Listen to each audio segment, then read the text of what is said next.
Darby's translation 1890. John 21.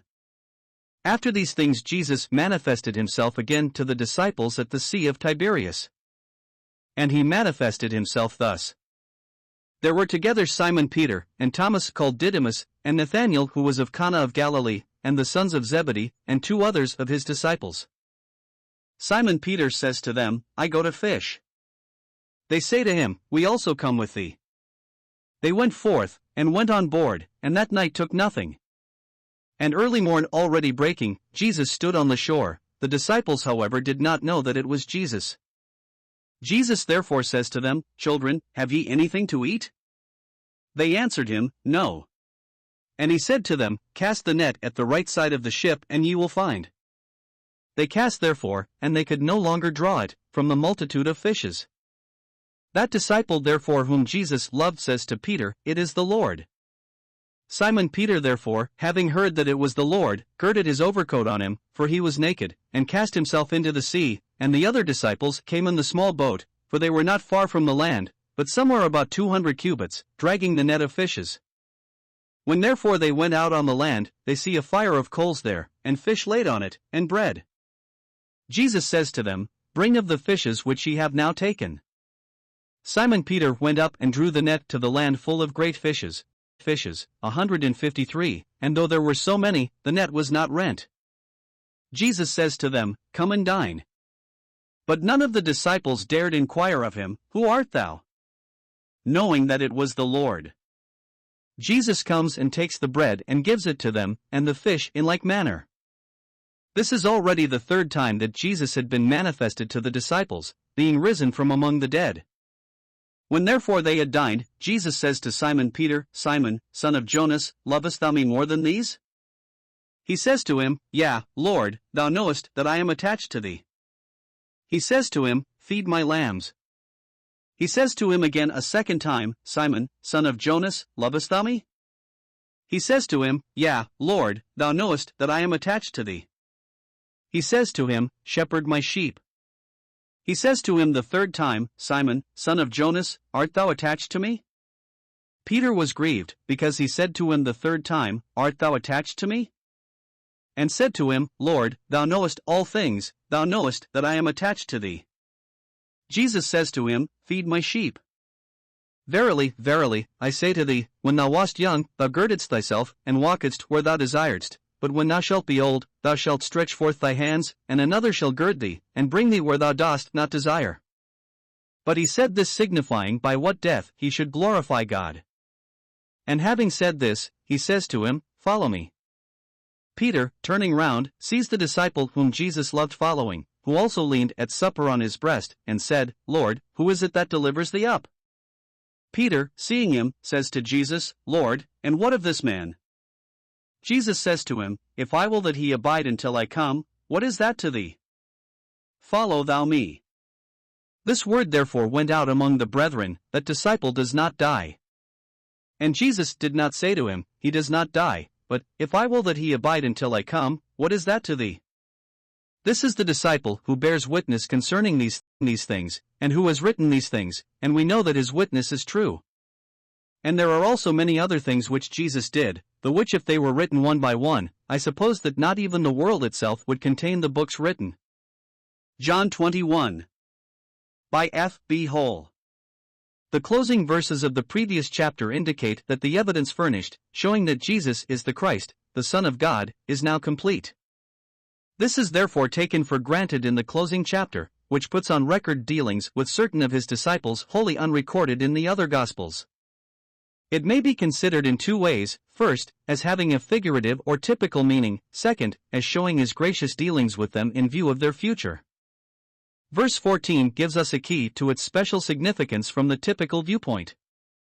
We may remember that at the opening of this Gospel the evangelist calls our attention to certain days, and at the beginning of John 2 there was a manifestation of the glory of Jesus on the third day, typical of the millennial age.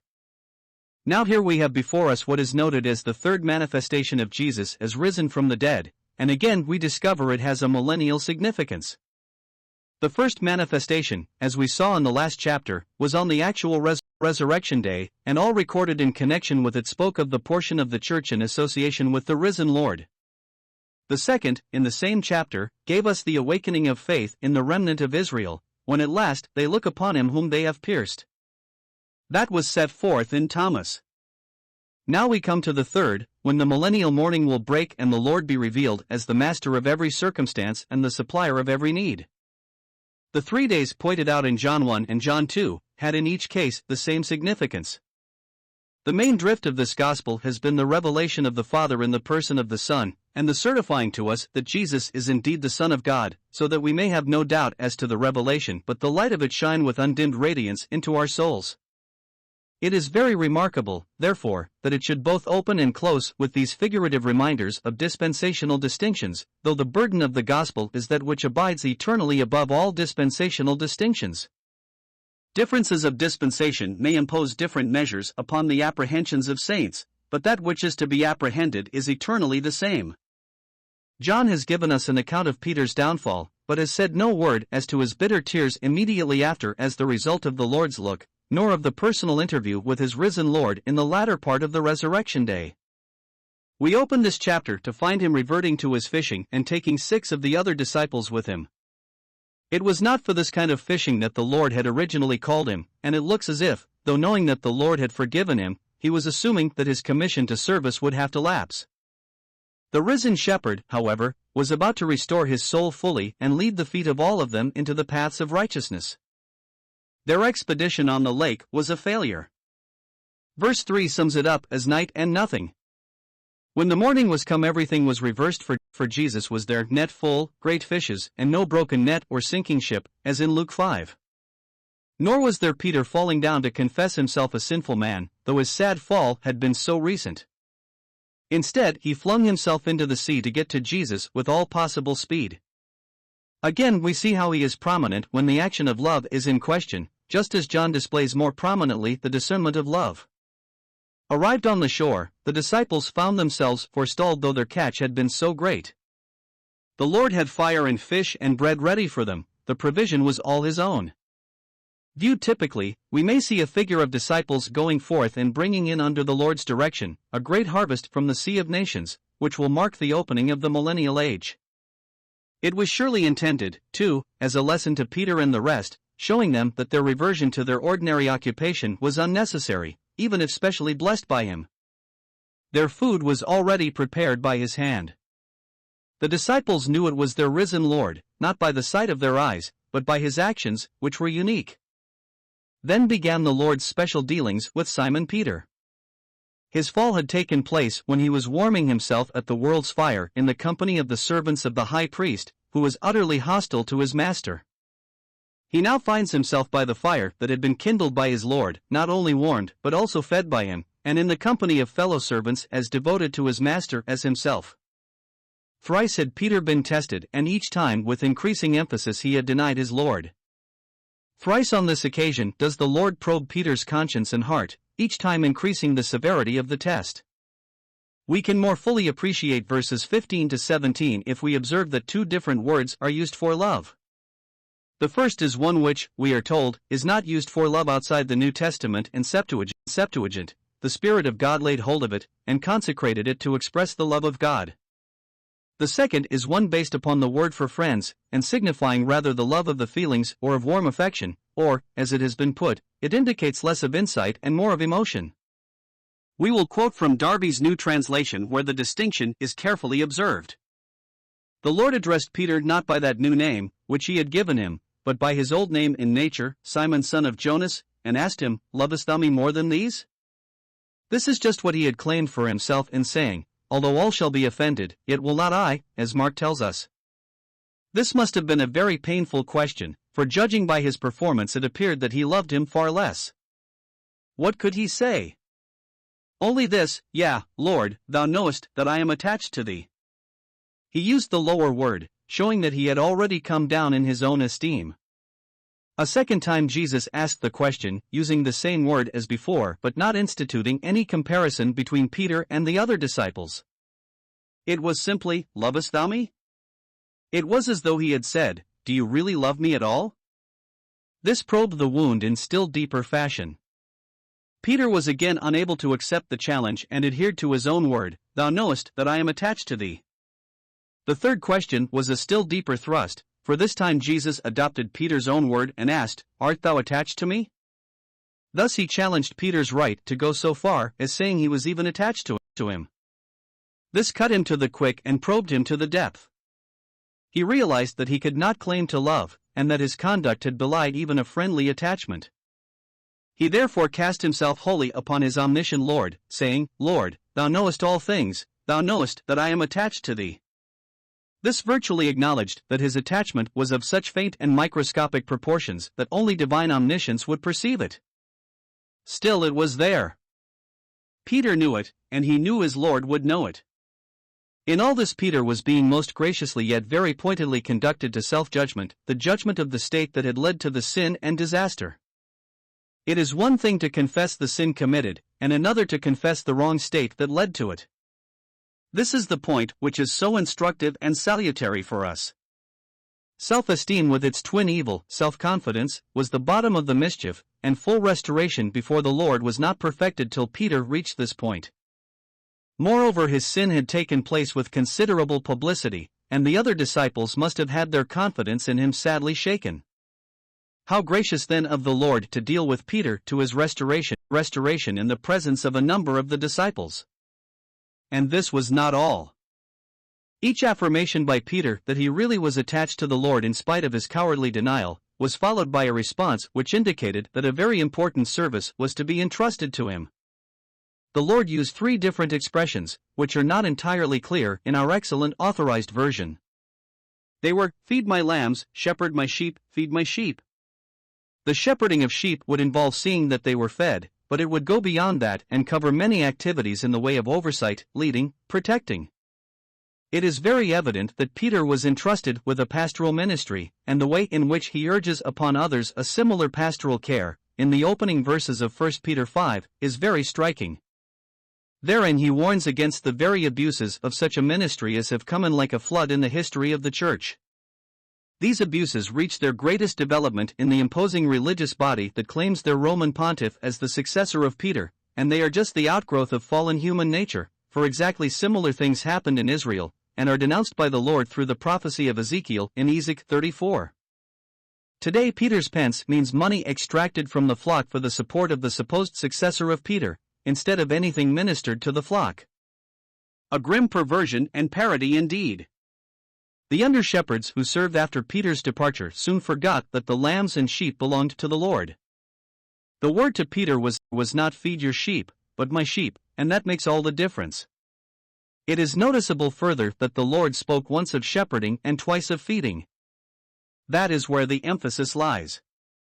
Shepherding means a certain amount of authoritative handling and directing, and there are not a few who love wielding authority, even in the Church of God. To be a dispenser of spiritual food is another matter and a far deeper one. He who can give spiritual food will not have much difficulty in exercising some measure of spiritual control. One other thing we might note. When Peter was thus commissioned, he was a broken and humbled man. To such an one, when fully restored, the Lord entrusted his lambs and sheep. We may remember the apostolic injunction, "If a man be overtaken in a fault, ye which are spiritual restore such an one in the spirit of meekness, considering thyself, lest thou also be tempted." Galatians 6 verse 1. It is assumed that a spiritual man will be meek and have a wholesome sense of his own liability to fall. Here Peter had fallen and, humbled now and restored, he had reached that tender and meek spirit which marks the spiritual man. To men of that type the Lord entrusts his lambs and sheep. Having recommissioned Peter and indicated the special character of the service he was to render, the Lord now showed him that what he had boasted he would do in the energy of youth, he should actually do when his natural energy had abated. "I will lay down my life for thy sake," had been his words, yet he miserably failed. His desire had been right, though his self-confidence was wrong and had to be rebuked. So his desire should be fulfilled, but in power other than his own. The Lord's words in verse 18 not only indicated that he should glorify God by a martyr's death, but also the character of that death. The allusion was to crucifixion. He was to follow the Lord in caring for his sheep and, up to a certain point, in the manner of his death. What amazing grace was this to the disciple who had failed! And what instruction for us! The case of John Mark also furnishes us with an example of how what is begun in the flesh may yet be made perfect by the Spirit, the exact opposite of Galatians 3 verse 3. For the moment Peter turned his eye from his master and fixed it upon a fellow disciple, none other than the writer of this gospel. John was evidently a younger man but had already been closely linked with Peter on several occasions. It was probably genuine interest and not merely curiosity that made him inquire as to his future. The reply appears to have a twofold bearing. First, it emphasized the fact that for each disciple, whether Peter or ourselves, our great business is not with our brethren but with our Lord.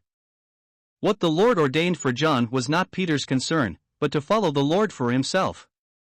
There are not very many today who point to their brother and say, "What shall this man do?" But plenty there are who say, "Look what this man has done." To be exercised about somebody else's doings, especially if they are not quite right, is a cheap and easy thing, whereas to be exercised about oneself is a costly business.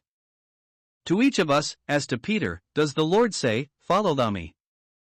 In the second place, there was something cryptic or hidden in this saying about John, just as there had been in the saying of verse 18 about Peter. It did not indicate that he should not die and so remain till the second advent, but rather that his ministry should have a special character.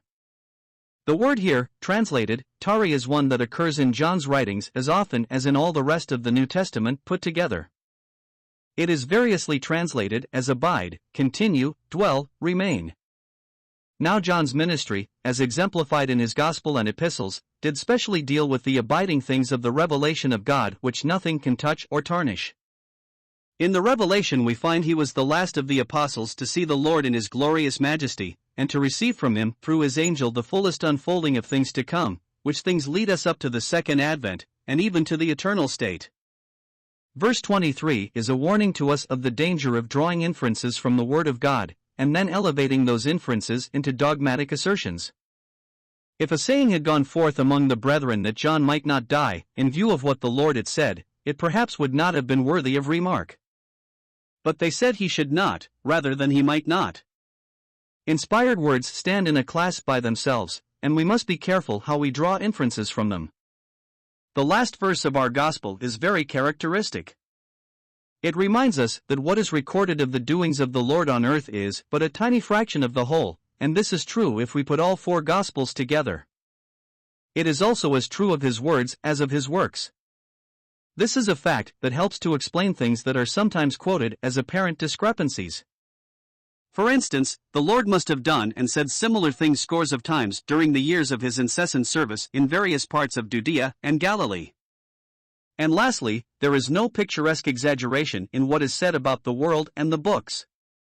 John has traced for us the matchless words and works of the Word become flesh, at least, a selection of them, which though small is ample to convince us that in him we have the Christ, the Son of God. Though he assumed a finite form, the Word who assumed it is infinite. He put therefore the stamp of infinity on all he did and said, and the world and books cannot contain that. We shall never get to the end of all the things which Jesus did. On this most appropriate note our gospel ends.